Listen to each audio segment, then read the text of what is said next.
Hello, જય માતાજી. કેમ છો બધા? આજે આપણે બનાવવાનું છે ભરેલા તુરિયાનું શાક. ભરેલા કારેલા સાંભળા હશે, ભરેલા રીંગણા સાંભળા હશે. આપણે ફર્સ્ટ ટાઈમ યુટ્યુબમાં જ જોઈ હતી રેસીપી, તો આપણે પણ ટ્રાય કરી. બહુ સારું બન્યું હતું, તો તમે પણ ટ્રાય કરી શકો છો આ રીતે. તો આપણે તુરિયાની છાલ કાઢી લીધી છે.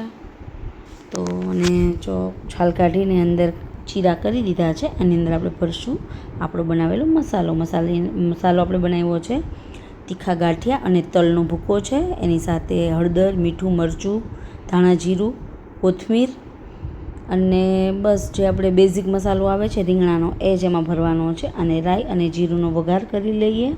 અંદર નાખશું થોડી હિંગ, રાઈ જીરું નાખીને નાખશું અંદર થોડી હિંગ, અને પછી આપણા ભરેલા તુરિયા અંદર એડ કરી દઈશું.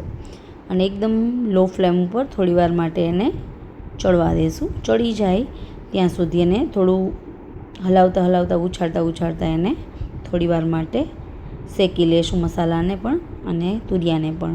થોડા સોફ્ટ થઈ જાય, જોઈ શકો છો કેટલો મસ્ત કલર લાગે છે. મને થોડું મરચું ઓછું લાગ્યું તો મેં ઉપરથી થોડું કોરું મરચું એડ કરી દીધું હતું, કેમ કે પહેલાં નાખી દઈએ તો મરચું બળી જાય. એટલે હવે આપણે એની અંદર તમારે ગ્રેવીવાળું કરવું હોય તો પણ કરી શકો.